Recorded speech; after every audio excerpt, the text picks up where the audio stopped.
Hello အားလုံးပဲမင်္ဂလာပါကောင်းမော်ကဖားလုပ်နေလို့စီရင်ပါပဲအဲ့ကိန်းလေးကိုရှားပါမယ်ဖြစ်ပါတယ်ရှားကြည့်ဆောင်းလိုက်ပေါ့နော်မပြောနိုင်တော့အားလည်းညောင်းနေပြီ so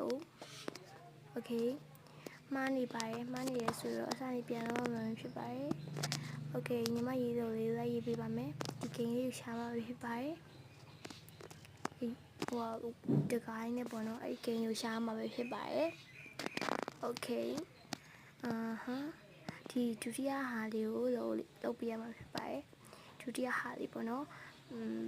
off winter ဆိုတာပါဆိုလားပဲအဲ့လေးကိုရှာပြရမှာပဲအဲ့ဒါလေးနှိပ်ပြီးပါအပြန်အောင်ဗီဒီယိုဟာလေးကိုနှိပ်ပြီးပါမယ်နှိပ်ပြီးတော့ရင် Okay နှိပ်ပြီးတော့ရင်ညီမတို့ရောက်ပြီပေါ့နော်အထက်ရောက်ပြီဆိုရင်ညီမသွားရေးတိုင်းရေးတော့ပြပါမယ်UGG ညာဘူးအဲ့ဒီမှာ colorway ပေါ်နေ get sweet ဆိုတာပါဆိုတော့ပဲအဲ့လိုနှိပ်ပါနှိပ်ပြီးတော့ရင်အဲ့ဒီမှာစာထည့်ပါမယ် GLIMMER Okay အမှန်ကြည့်လေးနှိပ်လိုက်ပါအဲ့ပြီးဆိုရင်ပြင်ထွက်ပါမယ်ပြင်ထွက်ပါ lift ထွက်ခွာပါမယ်ပြီးတော့ရင်ကိုယ့်ရဲ့အင်ကြီးလေးတဲ့နေရာလေးကိုတွားလိုက်ပါတော့ပြီးတော့ရင်ဘေးနားဟာလေးကိုနှိပ်မယ်နှိပ်ပြီးတော့ရင် accessory ဆိုပြီးတော့အဲ့ဒီမှာပြားလေး hat ဆိုပြီးတော့အမှတွေ့ပါလိမ့်မယ် hat ဘယ်လိုပေါ်အောင်လုပ်တာလေးလည်းသိပြပါမယ်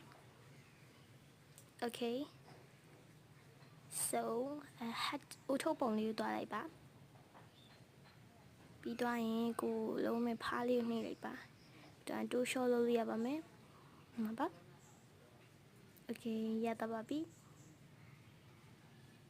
တပိမနော် Okay အပလေးလေးနှိပ်လိုက်ပါရတော့ပါပြီအဲ့တော့ juice တင်ပါတယ်ညီမလေးညီမ friend လောက်ထားတာလေးလည်းပြန်လုပ်ပေးပါအောင်နော်ရတနာရေးငါပြန်လုပ်ပေးပါ juice တင်ပါတယ်